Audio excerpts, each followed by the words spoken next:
Langsung Bang Refli untuk menanggapi apa yang tadi disampaikan oleh Kang Maman, silakan. Jadi begini, saya merasa heran dengan Kang Maman. Kenapa heran? Karena tadi menyerang kami terus ya kan. Oke. Karena begini, kalau kita bicara tentang civil society ya, saya sudah katakan civil society itu ada division of labor. Kalau kita orientasi sosial ekonomi politiknya seperti yang Kang Maman katakan, ya silahkan. Tapi kami punya orientasi sendiri. Jangan sampai kita mengalami tragedi civil society ya, yang terjadi pada era otoritarian. Apa itu? Yaitu negara menciptakan satu civil society untuk menghantam civil society lainnya.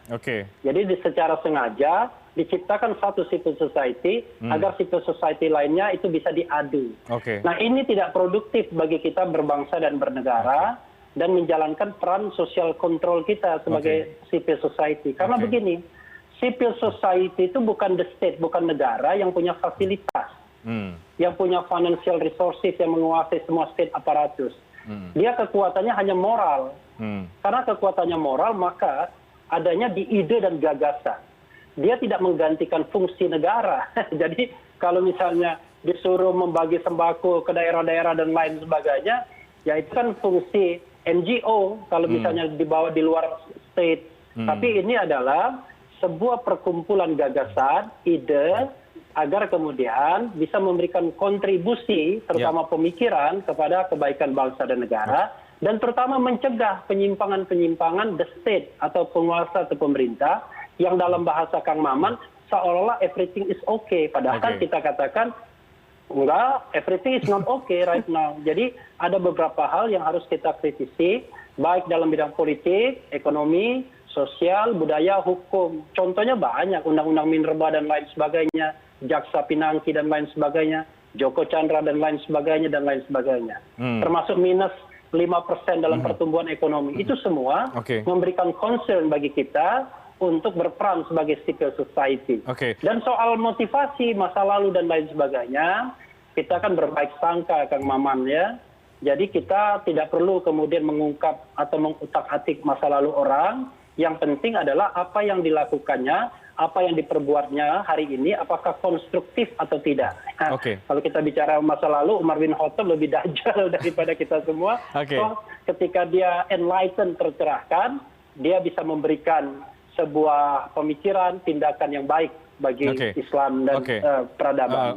Sebelum nanti direspon oleh Kang Maman, Bung Refli mau mengatakan bahwa kita berpotensi untuk menjadi organisasi yang dibentuk secara sengaja untuk melawan organisasi yang sudah ada, dalam hal ini adalah kami? Saya khawatirkan begitu. Jadi kenapa Anda bisa kemudian berpikir bisa dikhawatirkan seperti itu? Karena narasi-narasi yang disampaikan Kang Maman itu adalah narasi yang selalu menyerang dan menegasikan kami. Padahal kan kami tidak pernah menegasikan kita. Karena kita mengatakan division of labor. Silakan kita bekerja, biarkan kami bekerja. Jadi soal the effectiveness, saya hanya berdoa mudah-mudahan kita efektif. Kami juga efektif. Maka nanti goalnya, objektifnya kebaikan bagi bangsa dan negara ini. Tapi kalau kita bicara tentang paradigma berpikir, kita itu tidak boleh menyamakan antara bangsa, negara, dan penguasa atau pemerintah.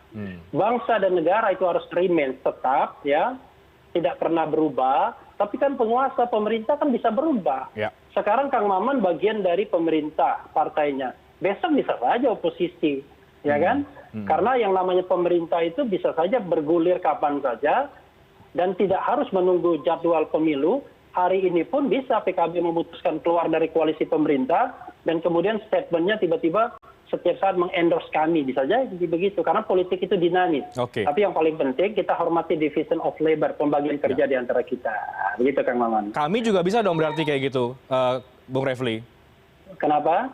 Artinya kami juga bisa juga nanti kalau kemudian tiba-tiba orang-orangnya, kita kan politik dinamis, kemudian ada yang masuk ke pemerintahan atau di 2024 kemudian bertransformasi begitu, artinya bisa juga dong. Ya, kita harus lihat jati diri sebuah civil society. Kalau ada orang-orang dalam civil society itu kemudian direkrut ke pemerintahan, maka dia harus dilepas. Kenapa? Karena kemudian civil society itu tidak bisa lagi memelihara jarak dengan kekuasaan.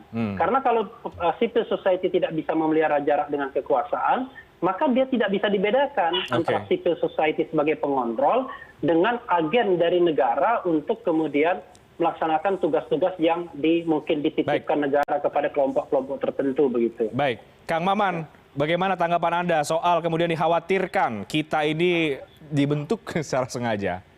Nah itu tentu kami tidak terima.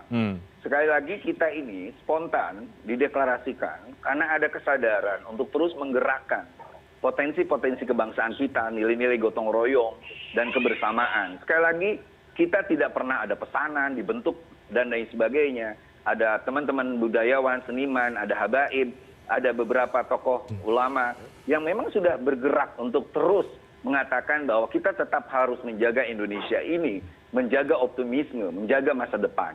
Itu poin pertama. Yang kedua, paradigmanya itu harus dirubah. Teman-teman NGO misalnya tidak boleh hanya menjadikan pemerintah itu state atau penguasa itu sebagai common enemy, sebagai musuh bersama. Hari ini kita punya kesempatan di mana alam demokrasi kita lebih terbuka.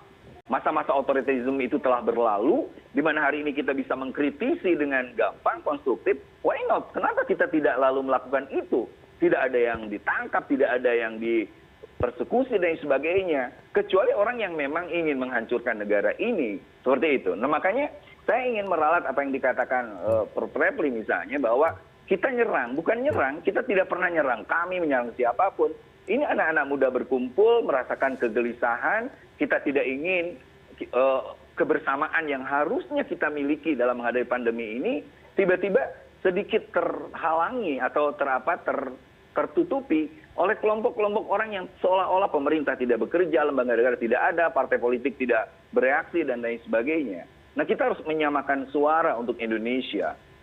Walaupun kita misalnya berbeda, saling mengkritisi secara konstruktif, itu nggak ada masalah. Apakah saya sebagai bagian dari pemerintah misalnya tidak mengkritisi pemerintah di Komisi 8, lihat jejak online saya, pernyataan-pernyataan saya tentang reformasi birokrasi, tentang validasi data, tentang bagaimana banyak hal yang harus dijalankan oleh pemerintahan. Inilah pentingnya kita untuk terus, saya setuju Kang Ujang tadi, dan tentu kita setuju Prof. Repli, bahwa demokrasi ini harus diisi oleh kekuatan-kekuatan data, oleh argumen-argumen fakta, tetapi dengan syarat kita menjaga komitmen kebangsaan kita, lalu kita ingin menuju ke depan secara optimisme. Saya yakin Indonesia akan bisa melewati pandemi ini dan akan bisa mengatasi resesi yang akan datang. Ada satu data yang ingin saya sampaikan, begitu biar buat kita semua ya. Kalau dikatakan negara kita ini baik, demokratis dan lain sebagainya, itu justru Freedom House mengatakan sejak 2016 negara kita itu turun dalam hal demokratisasi. Sekarang kita bukan lagi negara bebas, tapi separuh bebas atau partly free. Jadi ini penilaian yang sangat objektif. Satu. Yang kedua, kalau tidak ada yang dipersekusi, yang tidak ada dilaporkan dan lain sebagainya, nggak betul juga. Karena penggunaan undang-undang ITE cukup masif ya.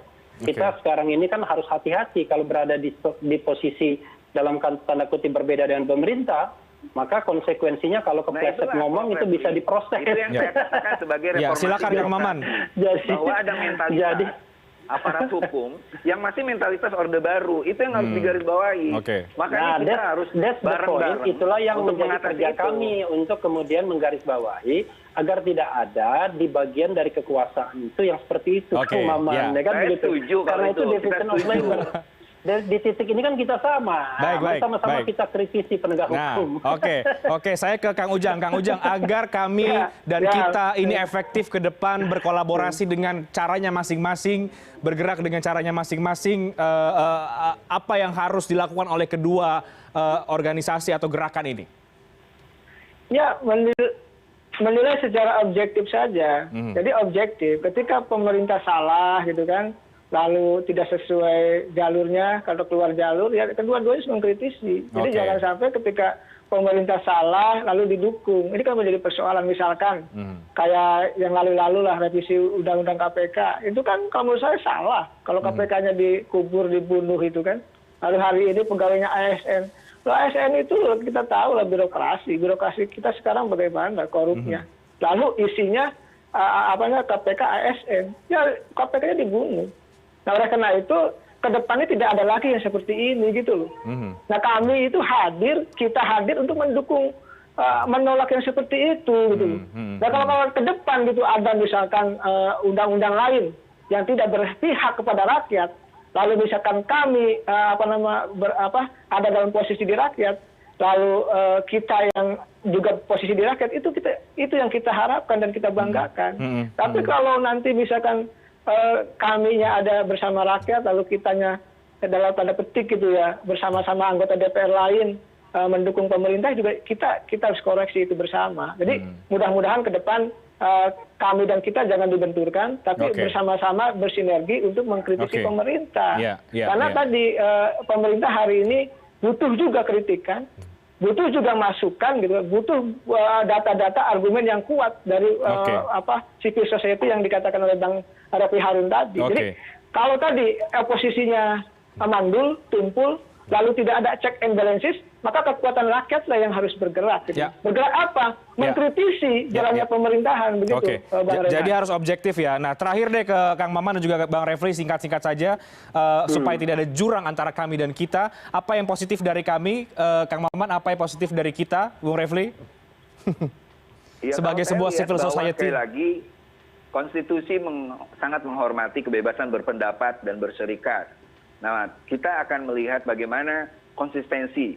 Kita berdoa aja mudah-mudahan kami tetap bergerak mengkritisi pemerintah, kita pun bergerak untuk melakukan edukasi, advokasi, termasuk kritis kepada pemerintah.